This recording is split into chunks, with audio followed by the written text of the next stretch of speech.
The first thing Mara Voss noticed about the man in the back of the diner was that he didn't know how to use a fork. It wasn't an obvious thing. He held it correctly. He moved it toward his plate at the right speed. But there was something about the angle of his wrist, a precision that read, more as mimicry than habit, that made her glance twice from behind the counter where she was refilling the sugar dispensers. He was handsome in a square-jawed, forgettable way, the kind of face you'd describe to a sketch artist and produce nothing useful.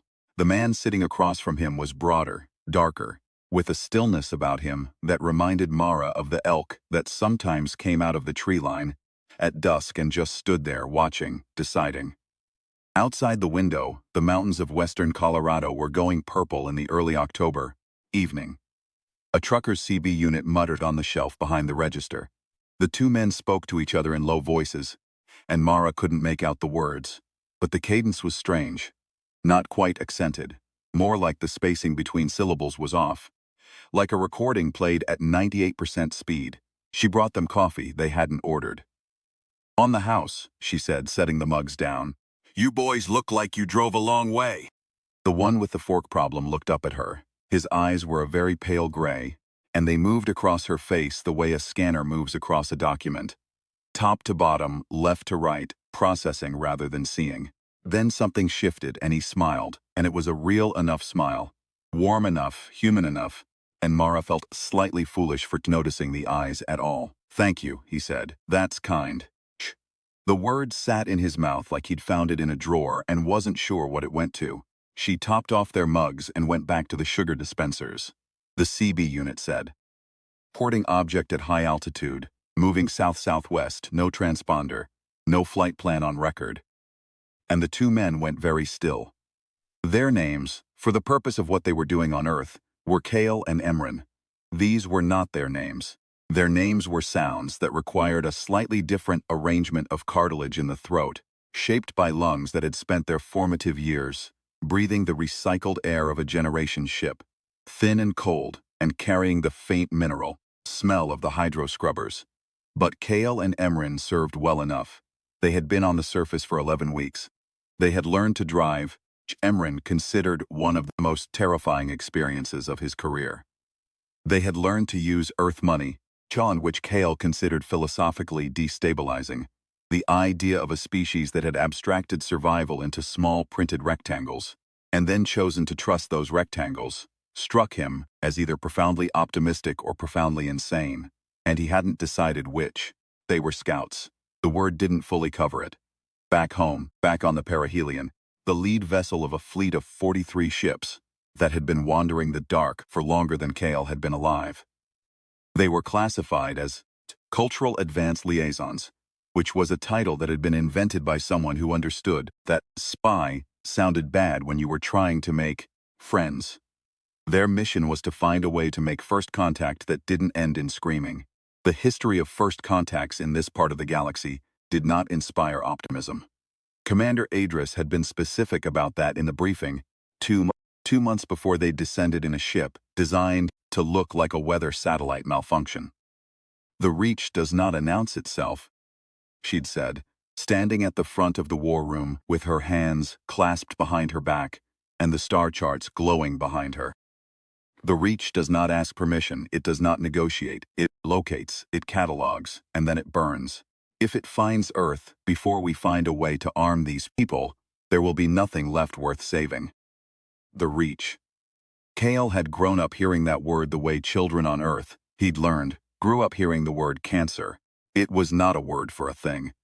It was a word for a feeling, the specific clenching dread of something patient and massive that had all the time in the world and wanted nothing from you except your extinction. The Reach were not soldiers. They were not conquerors in any conventional sense. They were, and this was the part that took Kale the longest to explain to Dr. Halverson, physicist who had become their reluctant collaborator over the past 6 weeks.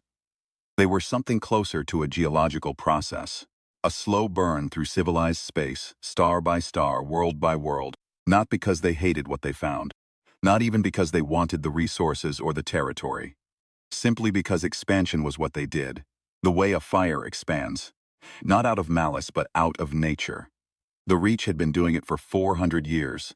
They were very good at it. They were not good at what they had never encountered before, as far as anyone in the fleet could determine, was anything that burned back. The object on the CB radio resolved over the next 40 minutes into a crisis.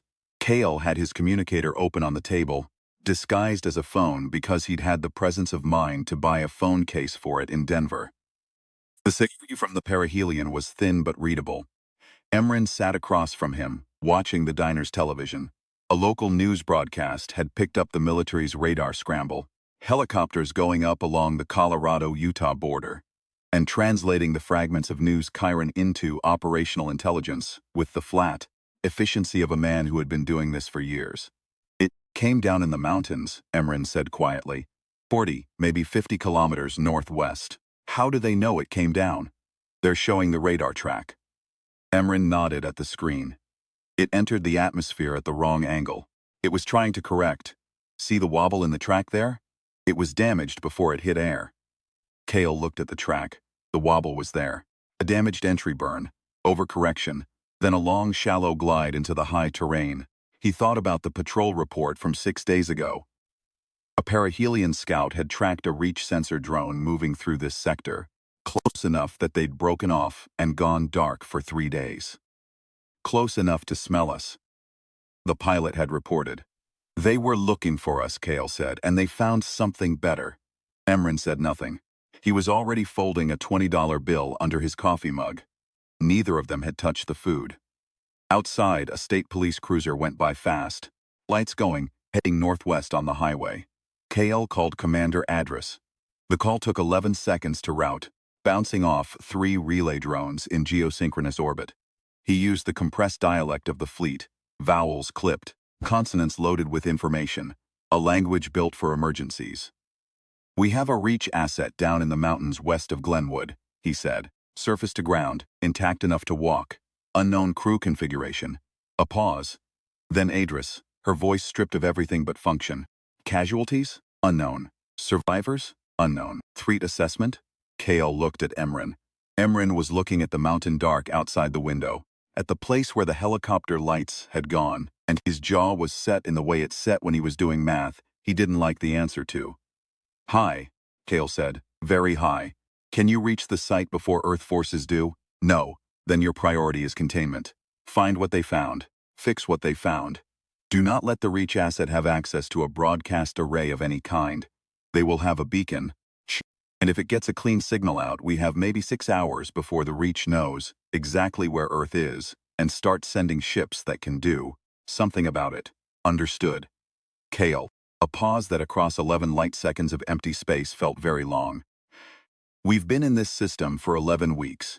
We've had 11 weeks to build the kind of relationship with these people that might make them fight us instead of against us. How far have we gotten? He looked at the empty diner. Mara was watching the news behind the counter now, dish rag forgotten in her hand. The anchor on the television was using words like unexplained aerial phenomenon and possible foreign military hardware in the careful, unconvinced tone of a person reciting a script they know is wrong. Not far enough, Kale said. Then, go faster, Doctor. Nadia Halverson had not slept in 31 hours when her phone rang, and it was Kale's voice on the other end saying, "We need you. Tonight." She was in her lab at the university. She was always in her lab.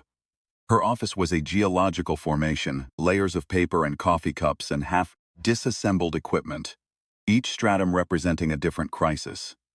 The crisis she was currently in was the one she'd been in since the afternoon, 6 weeks ago, when 2 strangers had shown up at her door with a data chip that contained theoretical physics 300 years beyond anything on Earth and politely asked if she'd be willing to help them save the world. She'd said yes. She'd felt insane saying it. She'd said it anyway, because the data on the chip was real. She could feel it the way you feel a proof click into place, a specific quality of rightness that could not be faked. And because the alternative, saying no and going back to her grant proposals, had seemed obscene. What happened? She said. There's a Reach craft down in the mountains west of Glenwood Springs. We need you to come with us. Why do you need me?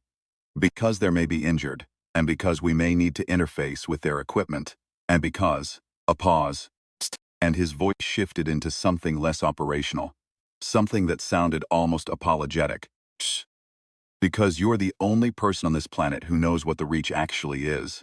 The And if the military gets there first and we're trying to explain ourselves, having a human being standing next to us who can vouch for the reality of this situations might be the difference between getting arrested and getting shot. Nadia put her hand on her desk to steady herself. That's honest, she said. I'm trying to do more of that. She grabbed her coat. They drove through the night, 3 of them in the truck Kale had bought in Denver. Nadia sat in the back with a thermos of cold coffee, and Kale's communicator open on the seat beside her, listening to the traffic she still only half understood. Emran drove. He had gotten significantly better at it over the 6 weeks she'd known him, though he still had a tendency to treat the speed limit as a suggestion made by someone who didn't know where he was going. The mountains were black shapes against a sky salted with stars. Nadia kept thinking about her students, the ones in her Thursday morning seminar, the ones who were going to come in next week and find a note on the door saying class was canceled. She wondered what she'd tell them, eventually. She'd had that thought a lot lately. Eventually. Thought. The vague, half-formed idea that this would all resolve into something she could explain. Something with a shape she could hold up and say, this is what happened, and this is why it mattered, and here is what we did about it. She was aware that the eventually might not come. She tried not to spend too much time on that. Tell me again what we're looking for, she said. Reach use a relay system for their beacons, Kale said from the front seat, not turning around. It's a 2-stage signal. First stage goes out automatically on crash. It's built into the hull, runs on residual power, can't be disabled from inside the craft. The second stage is the targeting transmission. That one requires a booster. They'll need an antenna array, something with significant range, something that can punch through the ionosphere.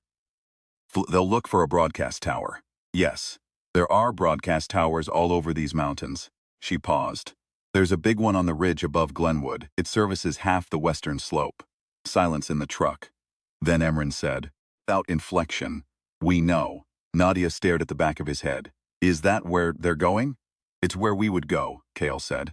Crash site is roughly equidistant from 3 possible arrays. That one has the highest power output and the best unobstructed skyward angle. If the surviving crew is mobile and is capable of strategic thinking, which they are, then yes, that's where they're going. Nadia looked at the stars through the truck window. She thought about what KL had told her in that first meeting about the Reach's expansion pattern, the way it moved through inhabited systems like a tide, slow and inevitable, not with hatred, but with a kind of geological indifference. She thought about the fleet of 43 ships holding position in the outer dark, planet's only warning, and the threadbare quality of that warning. How long do we have? She said. Kale checked the communicator. The automatic beacon went out on crash. The Reach fleet will have received it by now. They'll know the general region. What they won't know is the exact coordinates until the targeting transmission goes through. So we have until the survivors reach a broadcast array. Yes. And if they reach it, the truck moved through a curve. Headlights swept over pine trees and a guardrail and an elk standing in the road, looking at them with amber eyes, and then gone. Then Earth goes on a list, Kale said, and the Reach stops being patient. The crash site was already crawling with military when they came down the service road off the highway. Kale pulled off and killed the lights before they were spotted. Through the trees, maybe 300 meters down the slope, Nadia could see the flashlight beams moving over something large and wrong-shaped. The Reach craft had come down in a high meadow and torn along, scar through it before stopping against the tree line. Emergency vehicles, hazmat suits. The bright light of generator floods being set up. They'll have it locked down within the hour, Emran said. What's left in it? Nadia asked. Hull fragments, drive components, whatever the crew didn't take with them. Kale was looking at the communicator. No life signs in or around the craft. The crew is already moving. How many? 2 biosignatures. One is unusual, larger than standard. It's moving faster than I'd expect for a crash survivor. He looked at Emran. Centurion configuration. Emran made a sound that was not a word exactly, but that Nadia had come to recognize as his version of. Course, it is. It's a Centurion, she said. The Reach's ground combat unit. Think of it as a. Kale paused. The way he paused, when he was translating not just words but concepts. A weapon that has been given the shape of a soldier. It doesn't feel pain. It doesn't get tired. It is designed to function in conditions that would destroy biological crew. So one of them is basically a tank. Tank that can climb a mountain in the dark and does not need to stop. Nadia absorbed this. And the other? The other is Reach Command Cast. He'll be the one who knows how to operate the beacon. So we need to stop a tank and a general. In essence, she pulled her coat tighter. The night was cold and smelled of pine sap and aircraft fuel from the crash. Somewhere below them, the military was taking photographs of a hull built from alloys that hadn't been synthesized on Earth yet. She thought about what would happen if they figured out what they were looking at. She thought about the particular human talent for finding a new thing and immediately wanting to know how to make a weapon out of it. Okay, she said. So what do we do? What they did was argue about it for 4 minutes, which felt like 4 years, and then they drove to the transmission tower. It sat on a ridge above Glenwood Canyon, access via a Forest Service road that was 1 lane, unpaved, and in the dark seemed designed specifically to make Emran demonstrate how much he still did not fully understand the relationship between a vehicle, center of gravity, and the edge of a cliff. Nadia held the door handle with both hands and did not say anything. There are moments in a person's life when silence is the only survivable option. The tower facility was small. A concrete block building, a generator shed, 3 towers of varying height bristling with antennas and dishes, a chain-link fence with a padlock. Padlock took Kale approximately 8 seconds to open, in a way Nadia didn't follow and chose not to ask about. The building was unlocked. The equipment inside was old in the way that things which work don't need to be replaced. Racks of transmitters and modulators, a control board with physical switches, the kind of hardware that had been doing its job since the 1970s without complaint. A logbook, a coffee maker, an ancient space heater shaped like a cylinder. The specific quiet of a place where no one had been for a few days. Kale stood in the center of the room and looked at the equipment, with the expression Nadia had come to recognize as him running calculations. Emran went to the window that faced the access road and stood there with the stillness of the elk she'd thought of earlier. Can we disable it? Nadia said. Destroying the transmitters would stop the beacon, Kale said. It would also stop everything in a 50-kilometer radius from having working radio or television. Would draw the kind of attention we do not need right now. So we can't just smash it. No. Can we, I don't know, lock it out somehow? Change the frequencies? Anything that would make it useless though for a tight beam transmission? Kale looked at her. How much do you know about phased array interference? Enough to know it's real, and not enough to implement it in the next 20 minutes. He almost smiled. It was the closest thing to a real smile she'd ever seen from him, and it sat strangely on his face. Not because it was fake, because it came from somewhere genuine, some flash of something that might have been actual warmth. I can implement it, he said. What I need is someone to manage the physical components while I do the signal work. Because Emran's hands are too large for the modulator housings. That's me, that's you. He started explaining what she needed to do, and Nadia started doing it. 20 minutes, the world contracted to the specific solvable problem of preventing an alien military beacon from broadcasting Earth's coordinates to a fleet of ships that would, upon receipt, begin moving. She was almost done when Emran said, quietly, "They're here." The door came off its hinges. Not like in a movie, not with a dramatic kick and a spray of splinters. It simply stopped being a door.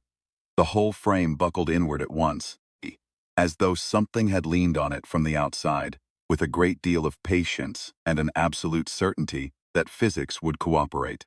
The Centurion came through the gap first, and Nadia's first thought, the involuntary, biological, deeply unhelpful first thought was, too big. Tall, not wide, but too big, in a way that had nothing to do with dimensions and everything to do with presence. It moved the way heavy machinery moves when it's working on properly. No wasted motion, no hesitation. no adjustment for the bodies in its path. Emran met it 4 steps inside the room. What happened in the next 30 seconds was not a fight in any sense Nadia would have recognized. It was more like watching 2 geological forces interact. The Centurion hit Emran, and Emran went back 3 steps and hit a transmitter rack, and the rack went over, and then Emran grabbed the Centurion's arm and turned his body in a way that used the Centurion's own momentum against it. And they both went to the floor. The floor shook. The equipment rattled. The old space heater fell over. Kale was still at the control board. His hands hadn't stopped moving. The other one came through the door. Andromas, the Reach Command cast, was tall, lean, and would have passed for human at a distance. Up close, the differences were precise. A slight asymmetry to the facial structure, a blink rate that was 2 times per minute instead of 15, the eyes a color that didn't have a name in English because English had never needed a name for it. Silver gray shot through with something faintly bioluminescent, like a deep ocean creature trying to pass for something terrestrial. It was wearing a flight suit. It had, Nadia noticed with a cold clarity she would not understand until later, one arm held at an angle that suggested a broken collarbone, and it was still moving, still crossing the room, because pain was apparently a consideration it had decided not to prioritize. It looked at Kale. Fleet Scout, it said, in a language that wasn't English, that Nadia shouldn't have been able to parse, except that Kale had been teaching her pieces of the common tongue for 6 weeks, and she recognized the syllables for preacher, incend, useless effort, and end. Yes, Kale said. He did not stop working. You cannot complete that interference array in time. Possibly not. The transmission will go through. Fleet knows this. You are here performing a gesture. A pause. I find that interesting. That you would come here to perform a gesture for the benefit of the organisms you are trying to preserve. They're not organisms, Kale said. People. The Reach officer tilted its head.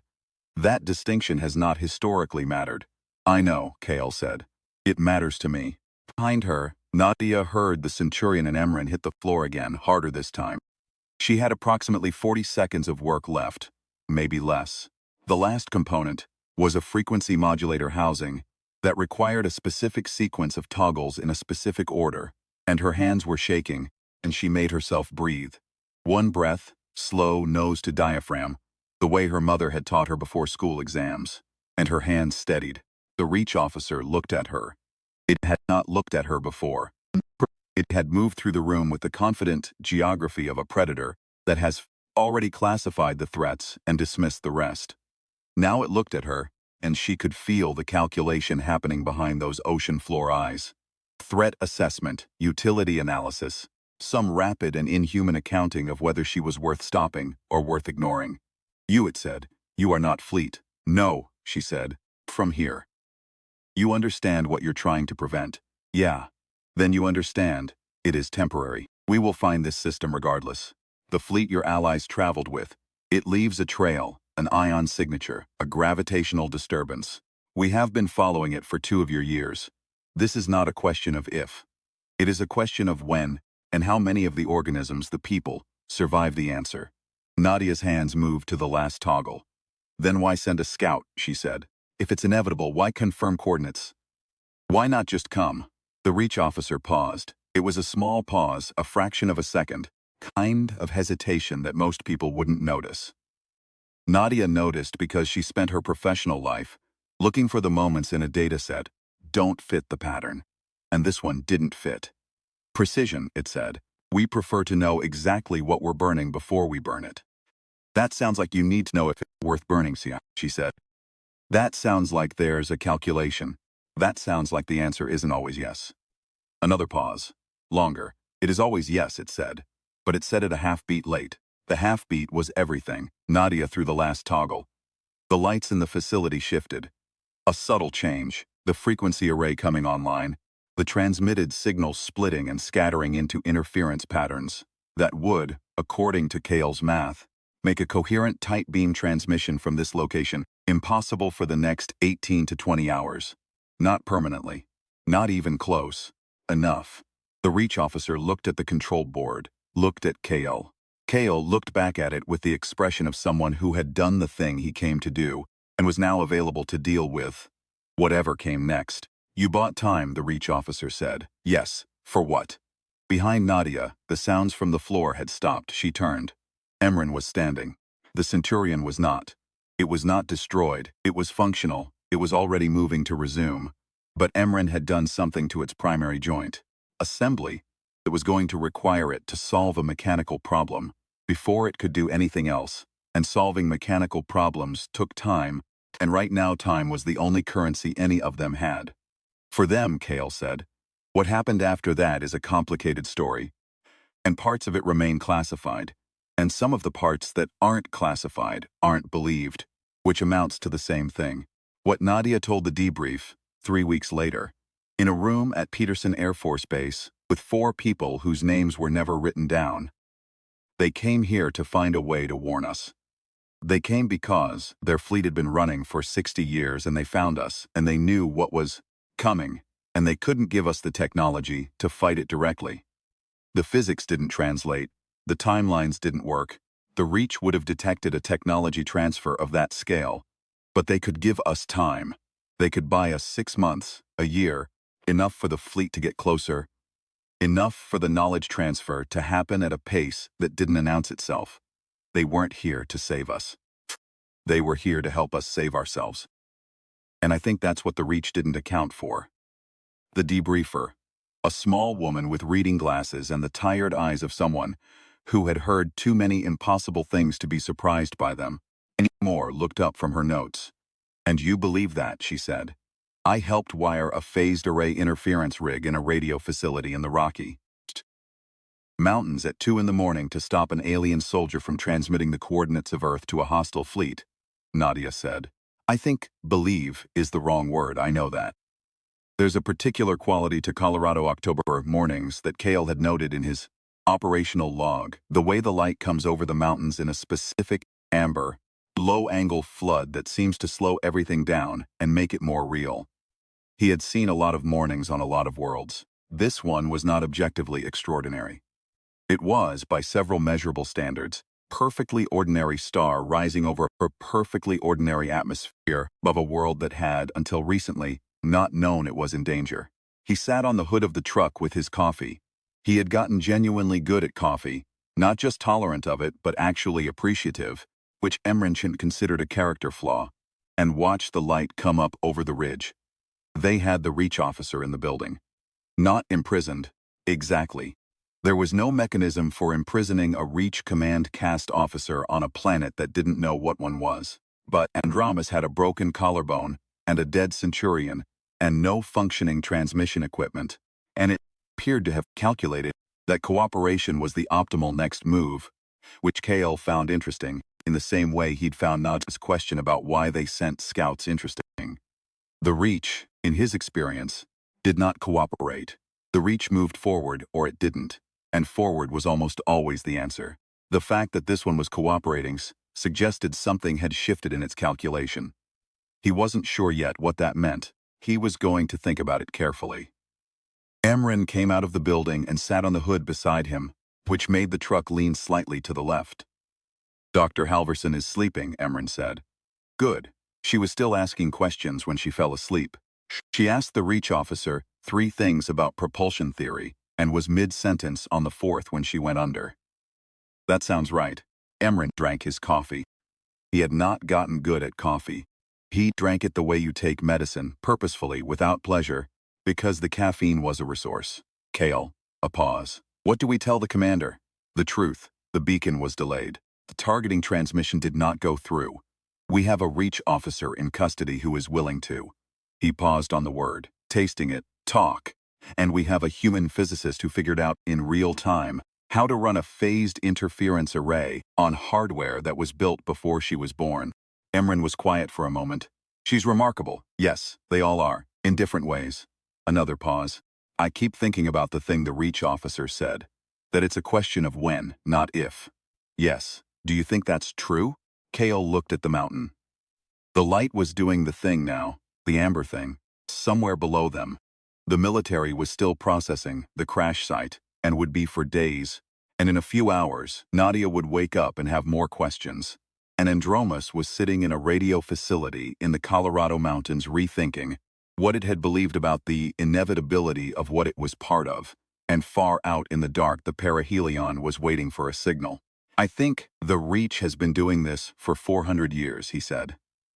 I think they've encountered civilizations at every stage of development, and every one of them has either been too early to defend themselves or too late to matter. I think they built their entire model of the universe around the assumption that that pattern doesn't change. And I think they've never come to a planet where the people ask, why? He turned the coffee mug in his hands. They ask why. In the middle of the crisis, in the middle of the fear, with everything falling apart around her, she stopped and she asked, why does precision matter to you? And she listened to the answer, and she found the thing in the answer that didn't fit. She found the crack. He looked at Emran. That's not something they planned for. Emran looked at the morning for a long time. We should have come sooner, he said. Yes, Kale said. We're here now. The Reach fleet received the partial signal from the crash beacon. It was partial because the targeting component never transmitted, which meant they knew the region but not the coordinates. In the specific logic of the Reach's expansion protocol, an unconfirmed contact required confirmation before action. They dispatched a verification probe. The verification probe took time. Time was, as it turned out, the variable that mattered. Kale's report to Commander Adris, filed 72 hours after the crash, ran to 43 pages. The summary was 6 lines. He was proud of the summary. Earth is aware. Earth is willing. Earth is not ready. Earth is faster than we assumed at becoming ready. Recommend immediate initiation of full knowledge transfer protocol. Prioritizing defensive systems and early warning infrastructure. Recommend extended liaison presence. I have a contact here who will help. Adris responded 6 hours later. Proved. Note. Your contact, the physicist. Her technical output since your initial meeting is in the top 1 percentile of knowledge transfer. Subjects we have engaged with across 11 systems. What is she working on? Kale thought about Nadia in the radio facility, hands moving through the toggles in the dark. One slow breath. Everything. He wrote back. There is a photograph taken by a Forest Service trail camera on the ridge above Glenwood Canyon. That was briefly flagged by the Air Force as material evidence and then quietly classified, and then quietly unclassified, because nobody in the classification review chain could agree on what exactly it showed. It shows at 3:47 a.m. on an October morning, 2 people sitting on the hood of a truck watching the stars. One of them is a large man with a stillness about him. The other is a woman in a coat, holding a thermos, head tilted back to look up at the sky with an expression that is. This is in the notes from the review, written by a photo analyst who clearly felt the observation was professionally unnecessary but included it anyway. The expression of someone who has just understood something very large and is not afraid of it. The stars above them, in the long exposure, are bright enough to almost look like something moving. The door of the facility behind them is off its hinges, but neither of them is looking at that.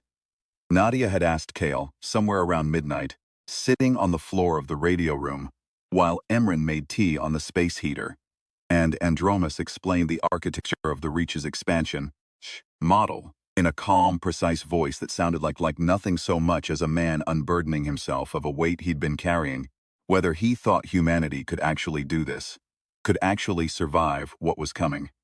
He had thought about it for a long time, which was unusual for him. He was a man, a person, who had been trained to answer quickly, to assess and respond, keep the operational tempo high. The long pause was not professional, it was honest. I've been in this system for 11 weeks, he said.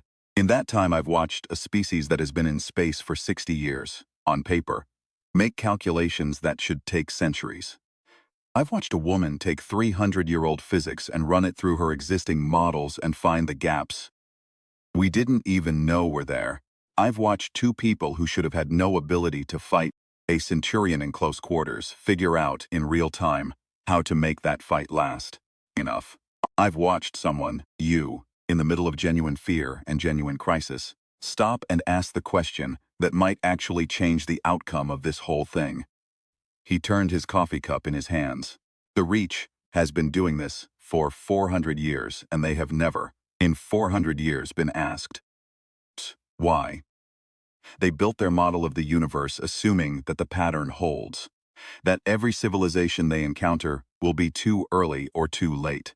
They never built a model for a civilization that's right on time. He paused. I don't know if you can survive what's coming. I think the honest answer is, probably not if things stay as they are. But things aren't staying as they are. Things are changing very fast. Another pause. Faster than they know. Faster, maybe, than we know. Nadia had looked at the ceiling and then back at him. Is that a yes or a no? It's a yes, he said. If you want it to be. She had thought about that for a moment. Yeah, she said. I want it to be. The Reaper and Kinzon probe reached the outer edge of the solar system 4 months later.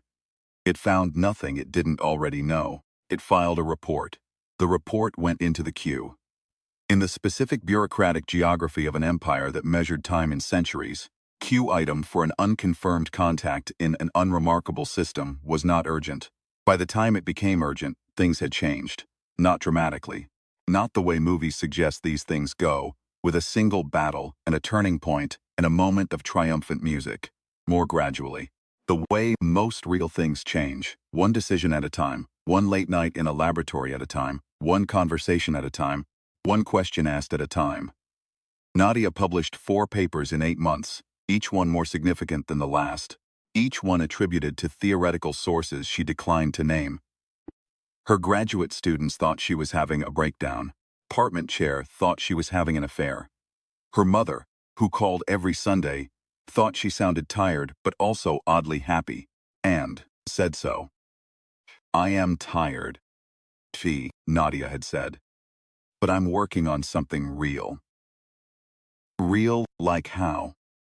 She had looked out the window of her lab at the night sky and thought about the fleet, out there in the dark, 43 ships, carrying the remnant of a civilization that had been running for 60 years, and had finally, against all probability, found what they were looking for and discovered it needed saving.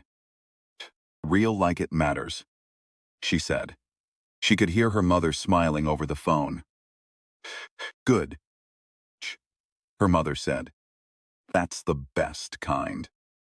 There is a thing that happens when you work closely with someone, across a fundamental difference.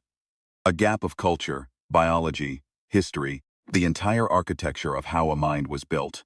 And you find, in spite of that gap, that the work is the same, that the thing you are both trying to do is recognizable to both of you, even when you don't have the words for it in a shared language. Nadia had spent 3 years before Kale and Emran showed up believing, on some deep and unexamined level, that the universe was basically empty of relevance to her.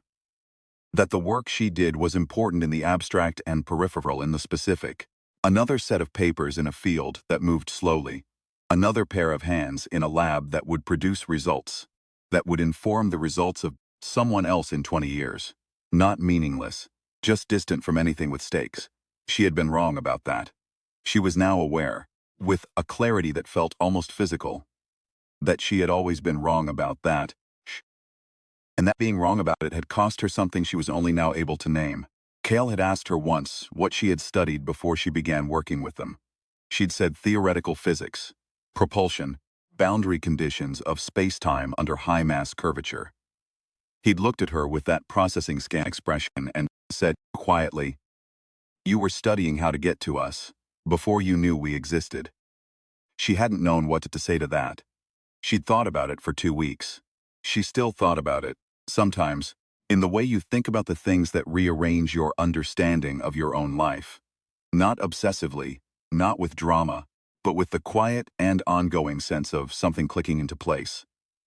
The idea that the specific direction of her specific work had been, in some sense, an answer to a question she hadn't known was being asked. That purpose doesn't always announce itself. Sometimes it shows up at your office door at 3 in the afternoon, with a data chip and a slightly off-rate blink and the specific quality of someone who has come a very long way and is very carefully not showing how tired they are. She thought about the grad student she'd had 3 years ago, The one who'd wanted to work on deep space propulsion and whose parents had wanted him to do something that paid. She'd told him to follow the work. She always told them to follow the work. She hoped he'd listened. She hoped a lot of things now. The list had gotten longer and more specific. The conversation with Andromas lasted 6 hours. Nadia had expected a prisoner exchange, or not an exchange, since there was nothing to exchange. The specific architecture of interaction with a captured enemy. Guarded, tactical, information-controlled. What she had not expected was for the Reach officer to start asking questions. Not strategic questions. Not the kind of probing you do to map a defensive perimeter or assess a threat. Different questions. Stranger questions. The kind a person asks when they have been operating inside a framework for a long time. And something has happened that the framework doesn't have a category for. Why did you come back for it?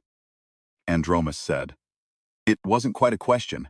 The grammar of the common tongue didn't quite have questions in the way Nadia was used to questions, but the functional shape was there.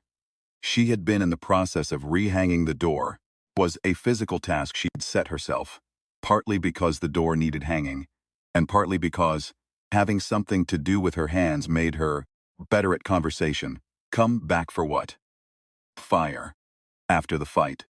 You went back into the facility when the Centurion started the fire. You went back to get the equipment components. They were not critical.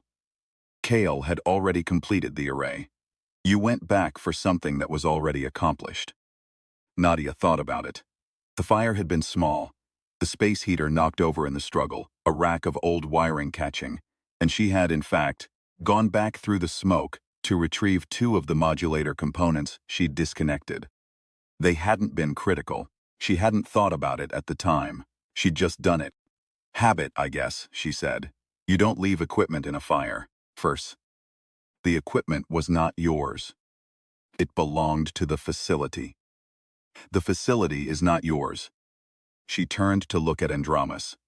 It was sitting against the wall with the careful posture, moots of someone whose collarbone was broken and who was not, acknowledging that it hurt. Its ocean floor eyes were on her with an expression she'd learned, over the past hour, to read as something that wasn't quite curiosity but was adjacent to it. A state of model revision, the moment when data doesn't fit the prediction, and the prediction has to move. No, she said, it's not mine. It belongs to people I've never met, who've been doing their jobs in this building for years, without knowing anything unusual was ever going to happen. Here, she paused. That doesn't mean I leave it to burn. Andromas was quiet for a moment. We have no word for that. It said. In the common tongue, the specific form of care that extends to things that are not yours and not known to you. We call it, it has a lot of names, responsibility maybe, or just basic decency. Your species distinguishes between self-interest and that form of care. Sure, we argue about where the line is all the time, but yeah, they're different things. Another silence. Longer. The Reach does not make that distinction, Andromas said. Not defensively, not as a justification, more in the tone of someone reporting a discovery. Extension of care beyond the self-group is defined in our framework as a resource misallocation. It was modeled out of the system generations ago as an efficiency loss. Nadia set the door panel down carefully and turned to face the Reach officer fully. How's that working out for you, she said. Andromas looked at her. I am sitting in a damaged radio facility in a mountain range on an uncharted world. It said. With a broken collarbone and a dead Centurion. Because a human woman in a borrowed coat threw a switch at the right moment. Because she learned how in approximately 20 minutes. A pause that felt genuinely unmistakably rueful. It is working out for us less well than the models projected. Nadia sat down on the floor across from it. Tell me about the models, she said. That was when the conversation became 6 hours long. Kale filed his final field report from the surface, 18 months after the night in the radio facility. It was the longest report he had ever written. Commander Adris read it in full, which was unusual. She typically had summaries prepared. And when she was done, she sat in her quarters for a while without moving. His recommendation on the final page was 3 lines. Begin formal contact. Proceed on the assumption that Earth is a partner, not a subject of protection. Trust them with the full picture. They will use it. She thought about the photograph from the trail camera, which Kale had acquired from the Air Force database, via means she had decided not to inquire about, and which he had included in the report as an appendix without comment. Two people on the hood of a truck, stars above them that might have been moving. She authorized the recommendation. What the Reach didn't understand, what they had never needed to understand, in 400 years, was the specific human relationship with the concept of enough. Not enough resources, not enough time, not enough technology. The phrase itself, in the common tongue, carries an implication of sufficiency. Sufficient unto the need. The Reach had always found their targets, either sufficiently advanced to require overwhelming force or sufficiently primitive to require none. The category in between, the category of sufficient unto the need, as long as the need is clearly defined, and the people defining it are very, very motivated, was not a category they had budgeted for.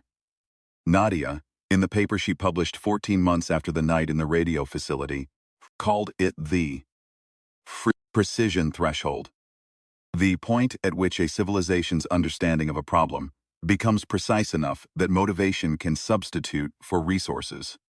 She wrote it in the context of fusion reactor design, which was the context she was allowed to write it in, but the debriefers who read it understood what she was actually saying, and when the Reach's verification probe made its second pass through the outer system 16 months after the first, and found, instead of nothing, the faint gravitational signature of an early warning array and the electromagnetic ghost of a detection system that should not have existed yet, it filed that report too. That one was urgent. By then it was already too late to matter. The last thing is this. Emran, in the weeks after the radio facility, developed a habit of walking. Not for exercise, his physiology didn't require it, but because he had discovered that walking through human towns in the early morning, when the light was low and the streets were nearly empty, produced a specific quality of information that you could not get from databases or news casts or the operational logs of cultural advance liaisons. Small things. A bakery with its lights on at 4 a.m., the smell of bread coming through a crack door, an old man walking a dog that moved with the careful dignity of a very old animal that had learned to pace itself. A child's drawing taped to a window, a house with a sun above it and stick figures standing outside. The sun yellow and the house red in the way children always make suns yellow and houses red. Everywhere, apparently. Across all cultures that had ever made children's drawings. He sent a photograph of the drawing to Commander Adris, with no caption. She understood. In the war room, later, when the question came up, as it always came up, the strategic question, the cold math question, of whether the cost of defending Earth was proportionate to the strategic benefit, Adris put the photograph on the table and said, "That is what we are defending, not a strategic asset, not a military alliance, that." And then, because she was also a practical woman, and also a military alliance, but start with that. Fleet voted. The vote was not close. Somewhere in the mountains above Glenwood Canyon, on a ridge where a radio facility sat with a door that had never quite hung right since the night it came off its hinges, the October light came over the peaks and flooded the high meadow where a Reach Scout ship had drawn a long, dark scar through the grass, and the grass, and seasonal and indifferent to the things that had happened above it, was already beginning to grow back. Things grow back. That's the thing the Reach's model had never accounted for. Things grow back, and the people tending them ask questions, and some questions, asked at the right moment by the right person, in the right tone of voice, can change the outcome of a 400-year-old pattern. It's not armor. It's not firepower. It's not technology. It's the moment someone stops and asks, why? And actually listens for the crack in the answer. That's the thing. That's the human thing. That's what we had that they didn't.